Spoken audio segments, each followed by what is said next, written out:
नमस्कार मेरे भाइयों, टेक्निकल स्किल डेवलपमेंट में आपका स्वागत है। आज हम बात करेंगे एयर कंडीशनिंग के इंस्टॉलेशन का। आजकल बहुत ज़ोर से स्प्लिट एसी का इंस्टॉलेशन हो रहा है।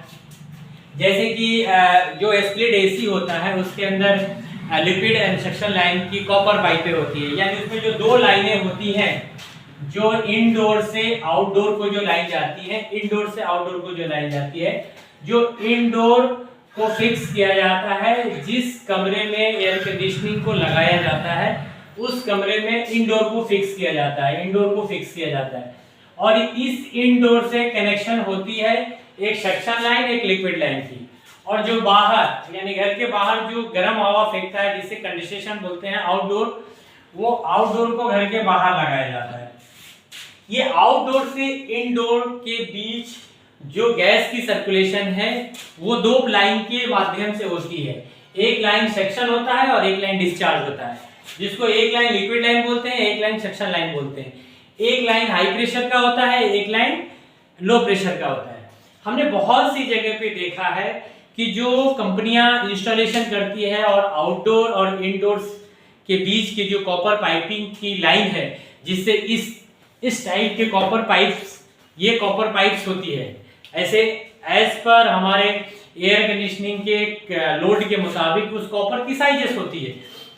वो कॉपर की साइजेस इनडोर से आउटडोर तक को रन करने के लिए जो पाइपिंग की जाती है, रूटिंग की जाती है। मैंने बहुत से ऐसे जगह पे देखा है कि बहुत सारे टेक्नीशियन ने जानकारी के अभाव में या टूल्स के अभाव में किसी भी प्रकार की तरह से उस पाइप को रन कर देते हैं, यानी इनडोर से आउटडोर को कनेक्ट कर देते हैं, बशर्ते वो सही तरीके से नहीं वॉल पे क्लैंपिंग होती है और नहीं वो सही तरीके से स्टैंड करता है, बहुत से रफ तरीके से। तो ऐसे काम करने से बहुत सारी उसमें दिक्कतें होती है।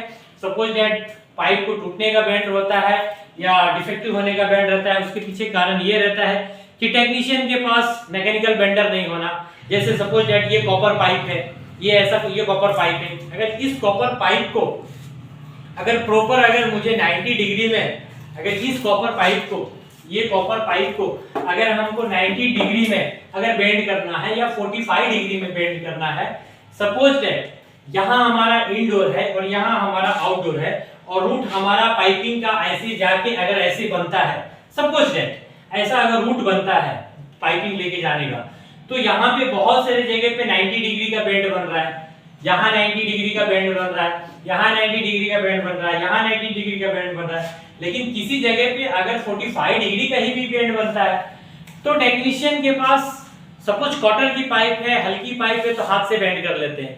लेकिन जहाँ पे हाफ की पाइप है, 5 की पाइप है, उस जगह पे मैकेनिक 90 डिग्री पे बेंड नहीं कर सकता। अगर इसको हम 90 डिग्री पे बेंड अगर करेंगे हाथों से, इसको देखिए, ये 3/8 का पाइप है, 90 डिग्री का बेंड करेंगे तो यहाँ से पिंच होने का चांसेस रहता है। और जब यहाँ से अगर पिंच हो जाएगा यानी टूट जाएगा, ब्रेक हो जाएगा, तो इसके अंदर जो गैस की सर्कुलेशन है वो सही प्रकार से नहीं जाती है। यहाँ पे फ्रीक्वेंसी उत्पन्न होती है, यहाँ पे ब्लॉकेज यानी फ्लो, बेहतर फ्लो नहीं होता है। इसकी वजह से टेक्नीशियन के पास जरूरी है कि हमारे पास ट्यूब बेंडर होना जरूरी है। ट्यूब बेंडर होना जरूरी है। अगर हम ट्यूब बेंडर हमारे पास होगा तो बेहतर तरीके से हम इस पाइपिंग की रूटिंग कर पाएंगे। जैसे कि हमारे पास हमने एक ड्राइंग पे दिखाया हुआ है कि ये हमारे पास इनडोर है, राइट, और ये हमारे पास सपोज दैट ये आउटडोर है, ठीक है। इसकी ये रूटिंग है, रूटिंग मतलब इसकी इस पाइप की रूट है, ये ऐसे रूट लेकर जाना है यहाँ पे। सपोज दैट हमारे पास बेंडर नहीं है, तो हम क्या करते हैं कि हम आजकल देख रहे हैं मार्केट में कि यहाँ से पाइप यहाँ ऐसे ही लटका दिया गया, ऐसा लटक गया, ऐसा लटका हुआ है, कोई रूटिंग नहीं है, कोई क्लैंपिंग नहीं है, कोई हैंगिंग नहीं है। तो इस तरीके से वर्क जो है वो परफेक्टली नहीं है, वो सही नहीं है, वैसे नहीं होना चाहिए। और इसका कारण विशेषकर यही है कि मैकेनिकल टूल्स की कमी होना। तो हम पहले जानते हैं कि इस कॉपर पाइप को इनडोर से आउटडोर तक लेके जाने के लिए, ये कॉपर ट्यूब को बेंड करने के लिए हमको सबसे जरूरी है बेंडर होना, यानी मैकेनिकल बेंडर होना। मैकेनिकल बेंडर ट्यूब्स के कितने प्रकार से होते हैं? 2 प्रकार के होते हैं। एक एक होता है स्प्रिंग बेंडर, स्प्रिंग बेंडर, दूसरा होता है मैकेनिकल बेंडर, मैकेनिकल बेंडर। ठीक है, ये दो बेंडर से हम इस ट्यूब को बेंड कर सकते हैं जो सॉफ्ट ट्यूब है। ये कॉपर की ट्यूब जो होती है सक्शन लाइन और डिस्चार्ज लाइन की, ये भी दो प्रकार की होती है, एक हार्ड कॉपर पाइप होती है और एक सॉफ्ट कॉपर पाइप होती है। हमारे हाथ में जो है जिसके ऊपर हम आपको एक्सप्लेन कर रहे हैं, ये हमारे पास सॉफ्ट कॉपर पाइप है। देखिए ये सॉफ्ट है, हम इसको बेंड कर रहे हैं, ये बेंड हो जाएगा। ठीक है, तो ये सॉफ्ट कॉपर पाइप है।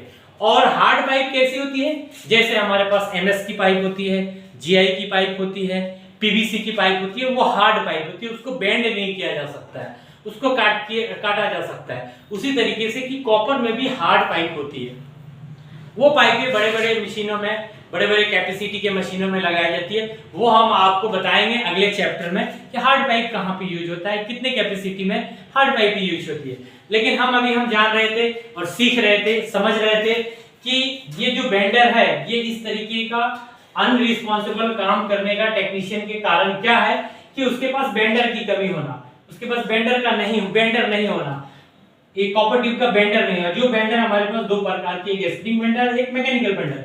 आइए हम आपको बताना चाहते हैं कि ये स्प्रिंग बेंडर होता कैसे है और स्प्रिंग बेंडर और मैकेनिकल बेंडर में फर्क क्या है। देखिए ये है हमारा स्प्रिंग बेंडर, इसको हम कहते हैं स्प्रिंग बेंडर। ठीक है, इसके अंदर एक स्प्रिंग प्रकार की लचक है, तो इसको हम कहते हैं स्प्रिंग बेंडर। ठीक है, ये साइज एज पर ट्यूब्स के साइज के मुताबिक ये हमारा स्प्रिंग बेंडर होता है। देखिए ये कैसे बेंड हो रहा है, ऐसे बेंड हो जा रहा है, राइट।